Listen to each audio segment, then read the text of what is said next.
PKL itu sebetulnya yang tidak banyak orang tahu, PKL itu mata pelajaran, Pak. Oh, Berarti dia termasuk pembelajaran, proses belajar juga. Jadi ketika dia PKL, nggak serta-merta dilepas ke industri begitu saja, karena harus ada pemantauan. Karena dalam PKL ada komponen-komponennya, ada elemen, ada capaian pembelajaran, dan ada tujuan pembelajaran di dalamnya.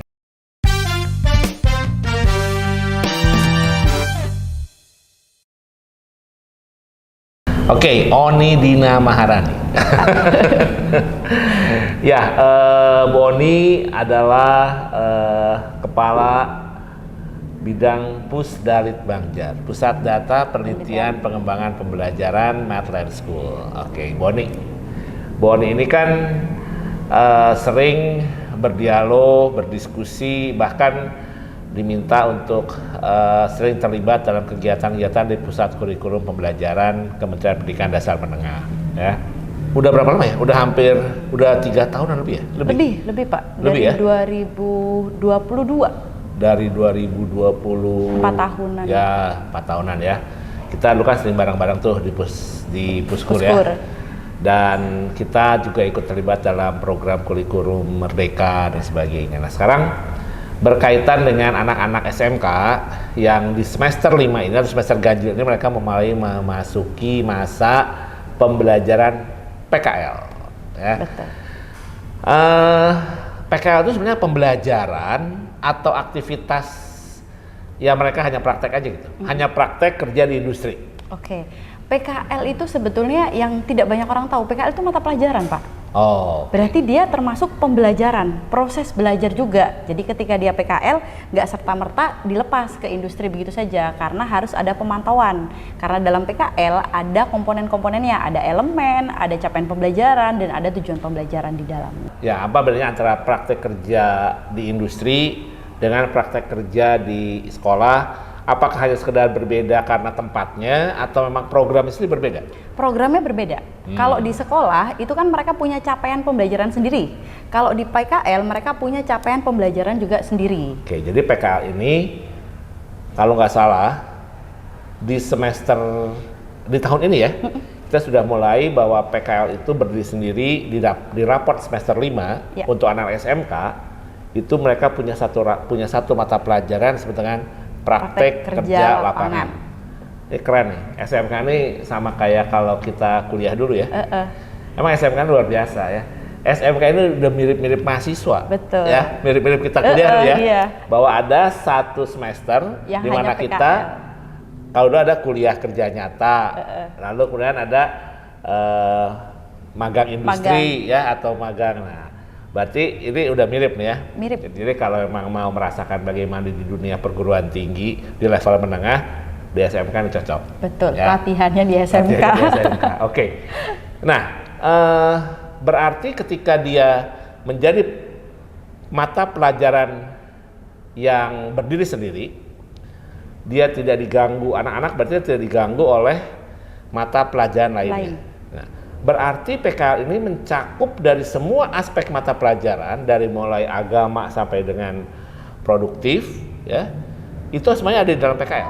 Enggak, PKL itu punya capaian pembelajaran sendiri, Pak. Di mana dia mempunyai 4 elemen.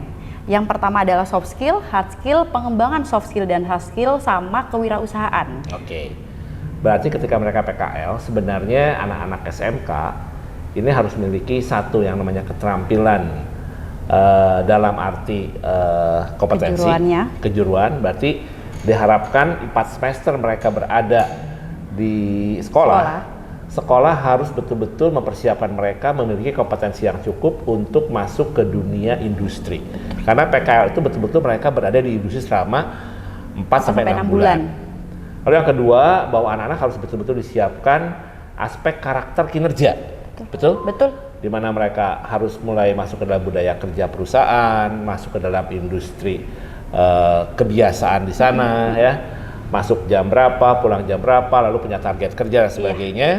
Lalu mereka juga harus memiliki soft skill, kemampuan mereka berkomunikasi, kemampuan mereka untuk membangun sebuah relasi dengan sesama rekan kerja, ya, dan mereka juga mulai ditumbuhkan dengan kemampuan untuk membangun sebuah bisnis.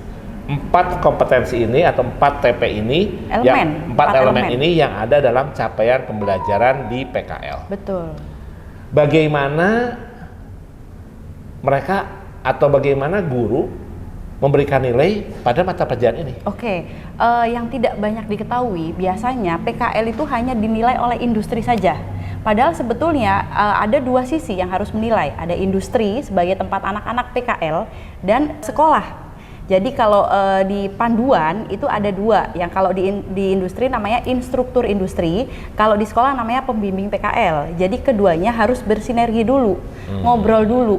Kalau anak-anak nanti di industri, mereka akan ngapain saja, diturunkan dalam rencana pembelajaran, meskipun nggak serigid ketika guru-guru yang ngajar di sekolah. Karena kan kalau industri kan pasti waktunya lebih sibuk ya Pak ya. Tapi di industri mereka punya bobot untuk menilai lebih besar daripada di sekolah. Oke, baik. Jadi sebenarnya Bu Oni ini kerja di pusat kurikulum atau kerja di SMK Medland? Kerja ikut Pak Darmawan. Dimanapun Pak Darmawan berada, di situ saya ikut. Baik, soalnya ini kayak jawabannya dari pejabat Kementerian Pendidikan Dasar Menengah ya. Oke, nah artinya ketika nilai itu diberikan oleh guru, ya, oleh guru pembimbing. Betul. Tapi based on dari pengamatan atau reporting yang dibuat oleh siswa, satu melalui jurnal. Ya. Yang kedua adalah hasil pemantauan pembimbing ketika mereka bertemu dengan instruktur industri. Betul.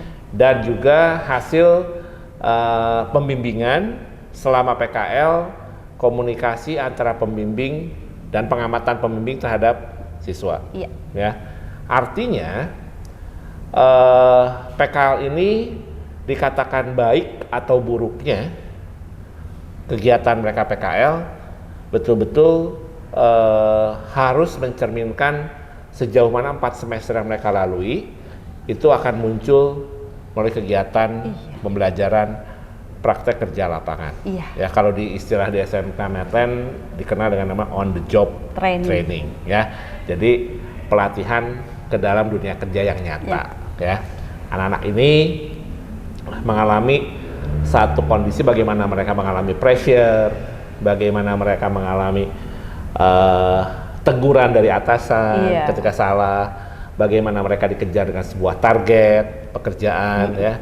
Sebetulnya menurut Bu Oni penting nggak sih PKL itu? Penting banget Pak, karena sebelum nanti anak-anak lulus mereka langsung ke industri, mereka latihan dulu ibaratnya, tapi tetap dalam pantauan yang tadi fungsi dari guru pembimbing melalui jurnal, melalui observasi atau visit tadi dan tanya jawab perubahan anak. Ada anak kan memang pas sekolah ya kadang telat, kadang ini. Nah, ketika di OJT dari jurnalnya kita lihat dia telat berapa kali. Karena di dalam jurnal PKL itu kan ada tanda tangan atau paraf dari si instruktur industri. Oke. Artinya PKL ini sebenarnya tidak hanya sekedar belas kasihan dari instruktur kasih nilai ya.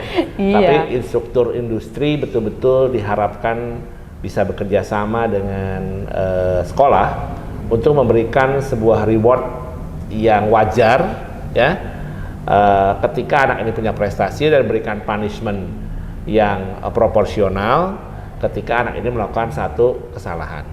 Ya, karena mereka ketika PKL berlangsung itu betul-betul mereka tidak sekedar mereka bekerja 6 bulan ya, tapi bahwa mereka harus betul-betul mengolah kompetensi dan karakternya. Nah, Bu Oni, apa yang membedakan di SMK Medland dalam persiapan PKL? Oke, kalau di SMK Medland anak-anak itu sudah disiapkan Pak, disiapkan jauh sebelumnya. Kayak misalnya saat mereka kelas 11 nih, kelas 11 mereka sudah ada penempatannya. Dinilai dulu kompetensi anak. Jadi tidak asal misalnya anak ini ya udah kita plot ke sini, enggak. Tapi kalau di SMK Medland semua sudah ada plottingannya masing-masing berdasarkan kompetensi, terus kemampuan orang tua. Karena kan memang itu adalah hal yang bukan tidak mungkin, itu harus dipertimbangkan. Misalnya orang tuanya ternyata tidak mendukung anaknya di luar kota, itu juga jadi pertimbangan. Kompetensinya ketika misalnya kalau di jurusan perhotelan, anak itu mampunya, cakepnya di FB service, tapi di hotel A misalnya dia butuhnya untuk FO, berarti dia tidak cocok gitu. beberapa anak-anak SMK Medland selesai PKL langsung direkrut. Iya, betul. Tandanya bahwa apakah itu cocok pada saat mereka PKL, artinya standar industrinya sudah didapatkan ketika anak itu PKL, atau karena memang ada hubungan baik antara industri dengan anak ini? Karena kepuasan industri, Pak, Oh. terhadap kompetensi anak. Kita sudah mempersiapkan mereka, soft skill-nya, hard skill-nya, itu kita siapkan dengan baik sehingga industri tinggal menambahkannya sedikit. Gitu. Oke, bahkan dalam 3 tahun belakangan ini kita memberikan apresiasi kepada para alumni yang sudah alumni, mereka menjadi best trainee Iya. di beberapa tempat pekerjaannya, tempat PKL-nya ya. Nah, dan sebenarnya harus dipahami oleh para orang tua bahwa PKL ini mereka adalah belajar, Ya, bukan bekerja. betul. Nah, tentunya ini yang harus dipahamkan nih Boni, bahwa sebenarnya mereka adalah belajar, bukan bekerja. Iya. Sehingga orang tua pun harus bisa memahami agar PKL anak-anak ini sukses, perlu pendampingan, bimbingan orang tua juga tentunya. Iya, Nah, apa yang dilakukan oleh orang tua untuk pembimbingan dan bimbingan ini? Oke, kalau namanya PKL itu kan berarti memang dalam proses pembelajaran ya Pak ya, masih proses pembelajaran. Jadi biasanya kan ketika anak PKL mereka akan mengalami sindrom-sindrom yang kalau misalnya dia di luar kota, mereka kangen rumah, mereka akan lebih capek daripada di sekolah karena memang kalau misalnya Secara fisik tapi betul, kan? secara fisik mereka capek gitu kan. Biasanya anak-anak itu pasti akan ngeluh ke orang tuanya, aduh ma aku capek. Nah sebagai orang tua itu harus memberikan dukungan. Jadi kalau misalnya ada hal-hal yang seperti itu, ya udah ayo kita semangati bersama Ya, gitu. betul. Kalau di SMK Medland itu kenapa kita ada parenting orang tua, kita undang seluruh orang tua kelas 11 yang kelas 12 nya PKL itu untuk menyamakan persepsi dengan orang tua. Ya. Betul, kalau misalnya orang tua nanti kalau anak PKL, jadi bapak ibu kalau anaknya ngeluh jangan diajak pulang, Ya. tapi kita semangati. Iya. Dan di sini ada para pemirsa, oke, para penyimak yang ikut menyaksikan program ini. Di sini ada Dava ya, Iya. Mas Dava ini ya, PKL-nya dulu di Hotel Tambun, betul ya? Hotel Bekasi Tambun, dan best trainee loh. Iya. Ya, best trainee karena Bang Dava ini bisa mengerjakan seluruh dari mulai pembuatan video, lalu kemudian desain, promosi. pembuatan menu, ya Dav ya dulu ya, pembuatan menu kan, menu dan sebagainya, dan best trainee. Iya. Makanya ketika ada Mas Dava selesai PKL, kehilangan tuh ya Iya. tim marketingnya. Nah, kalau Kunto di mana Kunto? Dulu PKL-nya? Oh, di M Gold ya? Langsung direkrut Pak. Ya, dan lagi itu Kunto bahkan ikut dalam beberapa program di Medland Pusat ya. Nah, jadi memang karena memang Medland School ini adalah berdiri di lingkungan sebuah industri perhotelan, industri properti dan sebagainya, makanya tidak mengalami kesulitan dan menjadi satu hal yang mudah bagi anak-anak SMK Medland ketika PKL di industri yang memang dimiliki oleh Medland sendiri, ada hotel dan sebagainya sesuai dengan bidang yang dipahaminya ya. Nah, tinggal nanti ini anak kelas 11 nih Ya, yang mau OJT. yang mau OJT, PKL. yang mau PKL nih, ada nih yang ikut nimbrung sama kita tadi Iya. ya. Nah, oke, Bu Oni, kalau seandainya anak nggak melaksanakan PKL, boleh nggak? Boleh. Nggak lulus dong, Bukan. nggak ada nilai. Ada alternatif lain Pak. Ada 2 alternatif lain. Oke. Kalau dia tidak PKL di industri, dia boleh PKL di TEFA. Ketika teaching factory-nya sudah memiliki standar industri. Betul, itu harus garis bawah dan tebel ya Pak ya. Jadi hanya kalau seandainya anak-anak kita tempatkan di TEFA tidak berarti bahwa teaching factory itu lebih rendah. Iya.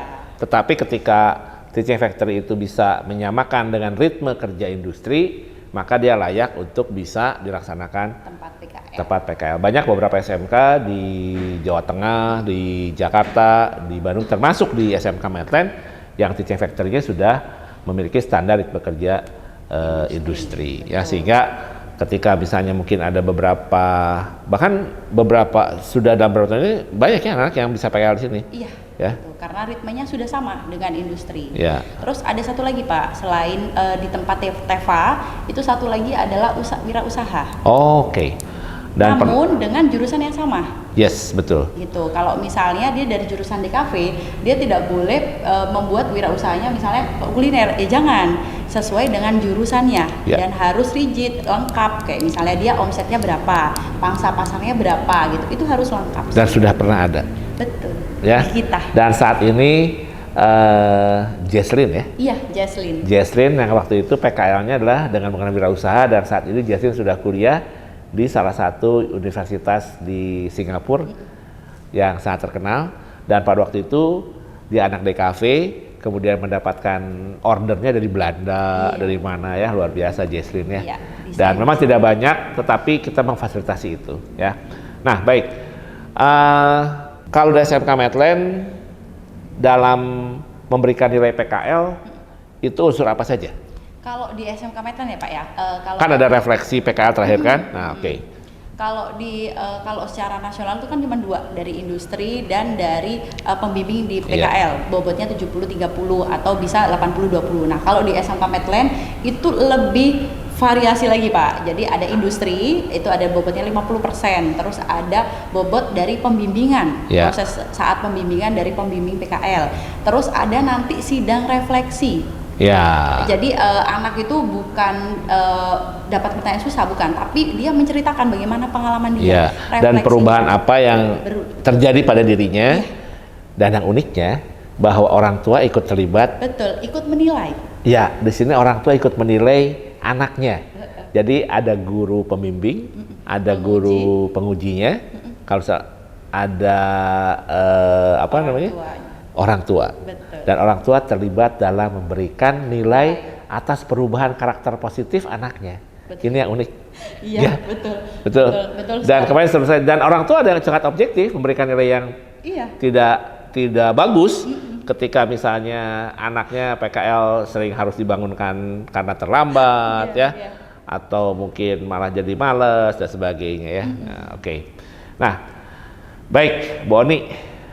Kita sudah mau masuk bulan depan, mereka-mereka ini sudah mau PKL nih. Iya. Ya. Apa pesan Bu Oni untuk anak-anak kelas 11 SMK Medland yang akan memasuki masa PKL? Oke, buat kelas 11 yang mau PKL, kalian akan melakukan implementasi yang sudah dilakukan di sekolah, karena kita sudah menempatkan mereka sesuai dengan industrinya Pak ya. Jadi nggak kita asal misalnya anak hotel kita taruh hotel gitu, enggak, tapi kita tahu penempatannya dia di posisi atau bidang apa gitu. Misalnya di hotel dia ada di FO, di HK, di FB service gitu. Kita tahu dan kita memantau mereka. Jadi ilmu yang sudah dibekalkan mereka gunakan sebaik mungkin. Dan kalian pasti akan mengalami rasanya aduh capek, pengen pulang, pengen lebih enak di sekolah. Biasanya itu terjadi di 1-2 bulan.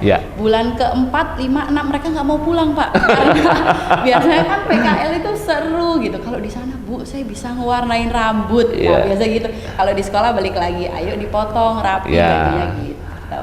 Lalu persiapan dari pihak sekolah, karena Bu Oni kan sebagai bagian dari pengembangan pembelajaran di SMK Medland, walaupun persiapan dilakukan oleh Career Development Center ya, di SMK Medland ada bagian yang memang mempersiapkan placement anak-anak anak-anak kelas 11 yang akan masuk ke kelas 12 itu bersama dengan para kepala konsentrasi keahliannya ya untuk penempatannya.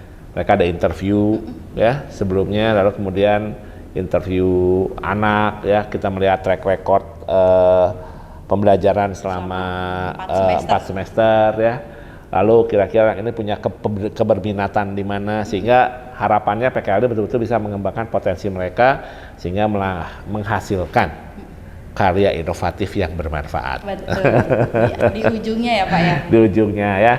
Nah kalau dari Bu Oni atau mungkin dari akademik yang ada di SMK Medland, sudah apa persiapannya untuk persiapan para pembimbingnya atau gimana? Oke, jadi kalau di kita ya Pak ya mungkin beda, mungkin agak berbeda nih SMK Medland. Kalau di SMK Medland itu anak-anak itu tidak mencarikan sendiri Jadi kalau beberapa sekolah pasti ketika ada kunjungan ke sini pasti nanya, nanti kalau anak-anak PKL itu rekomendasi dari orang tua, dari anak yang nyari atau bagaimana? Enggak.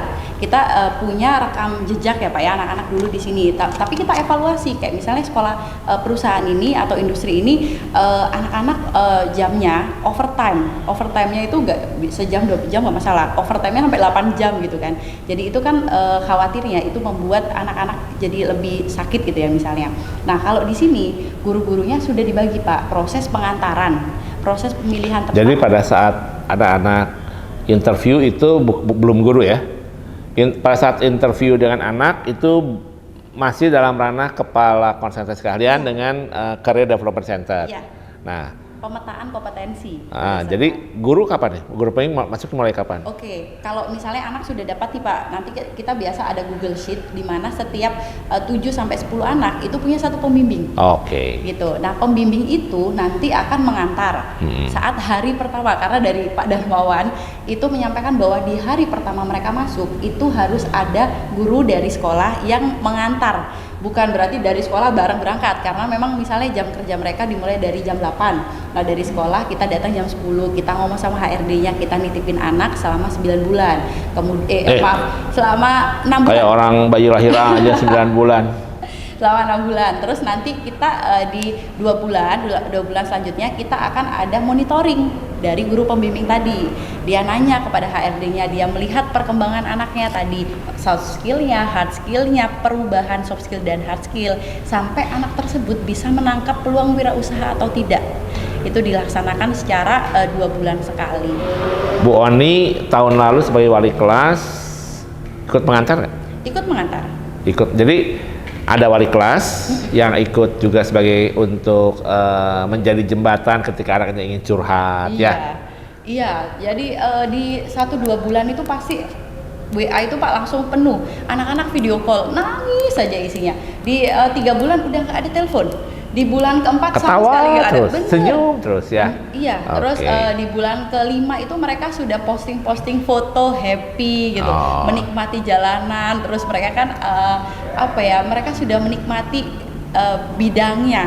Oke. Nah, tentunya harapan kami semua adalah bahwa PKL tahun ini menjadi PKL yang lebih baik daripada tahun sebelumnya, dan ada beberapa hal yang sudah kita antisipasi agar PKL mereka dapat berjalan dengan baik, karena harapannya ketika mereka PKL itu tidak berubah-ubah tempat PKL. Betul. Ya.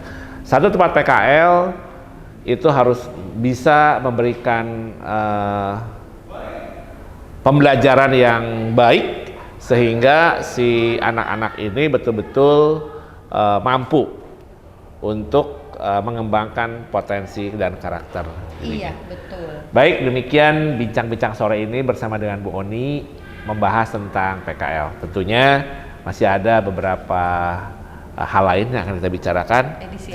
Edisi lain tidak hanya PKL, karena di SMK Medan akan begitu banyak kegiatan pembelajaran yang memang harus dipahami oleh kita semua.